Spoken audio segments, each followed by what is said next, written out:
wawancara. Maaf. Tunggu. Nih, oke. Tunggu belum. Belum.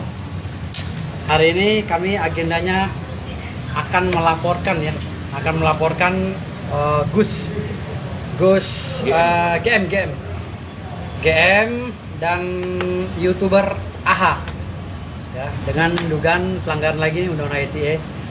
Makanya kami hari ini mencoba untuk konseling dengan pihak kepolisian. Kalau seandainya nanti diterima lagi ya, saya akan memberikan penjelasan lebih lanjut. Bukti-buktinya ada, Bang? Bukti-buktinya sudah kami bawa semua, screenshot dan video ya, flash disk. Perihal apa Bang nama dilaporin Bang? Perihal podcast yang telah tidak berimbang dan mencemarkan nama baik dukun. Tidak dipertemukan, padahal kita komitmennya pengen ada dipertemukan dua pihak antara Ustadz dengan sisi keagamaan kami. Tapi tidak langsung dijustifikasi. Malah podcast kami dihapus yang ada oleh AHA. Artinya kami merasa tidak berkenan. Kenapa ada beberapa kalimat-kalimat yang dikeluarkan oleh AHA ya, yang mengatakan bahwa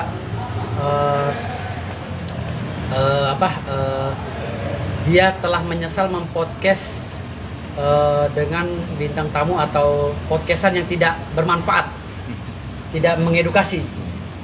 Jadi dihapusnya itu alasan dia, katanya podcastan dengan kami ini tidak bermanfaat, tidak mengedukasi gitu. Jadi dari segi mananya tidak mengedukasi, artinya kami ini orang rendah dong di mata dia kalau memang dibilang tidak bermanfaat. Nah, terus untuk GM ya, GM sendiri telah menghina istri para dukun ya, dengan mengatakan si GM ini, si Gus ini yang notabene dia seorang ustadz ya, seorang pendakwah, dengan mencela ya, melakukan body shaming terhadap istri-istri dukun, dengan mengatakan istri dukun itu brongos dan jelek gitu. Lalu ada lagi masalah Chris. Dia bilang Chris ini nggak ada apa-apanya.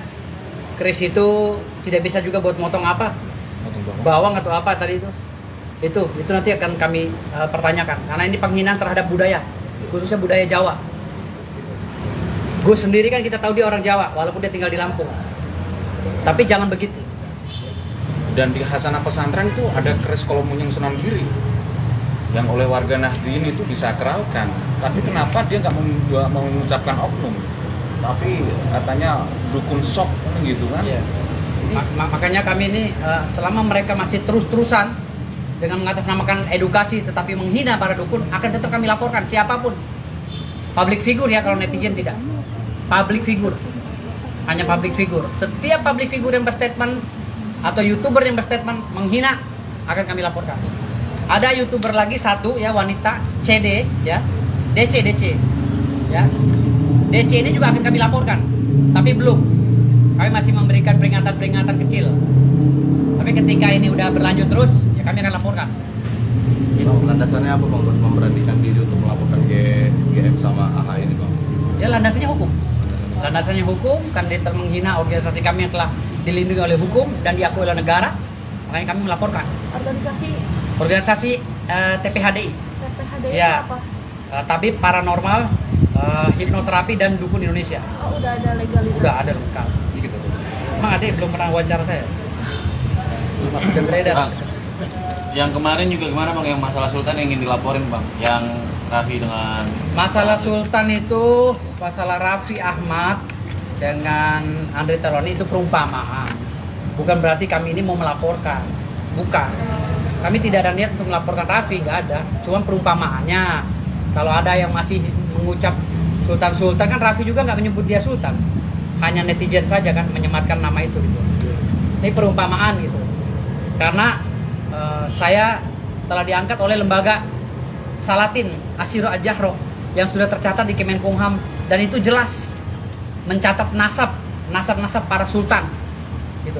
Nasab para sultan. Jadi lembaga nasab itu ada 11 di Indonesia. Ya, selain Robito Alawin ada 11.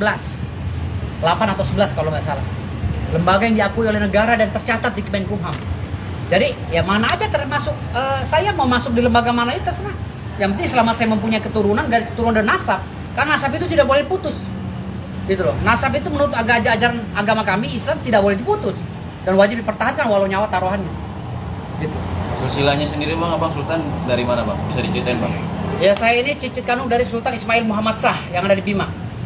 Makanya ada perdebatan sekarang ini di Kesultanan Bima di sana berbicara bahwa mereka mengatakan saya bukan cicit kandung Sultan Bima dan keluarga saya di Bima semua pada marah. Keturunan saya di Bima sana, di Wawo sana marah semua. Kenapa? Karena kami merasa dihina. Di sana kami tahu Sultan Ismail mendirikan lumbung padi namanya Lengge. Ada Lewi Rumah di sana. Ada banyak situs-situs sejarah tentang sejarah keturunan kami.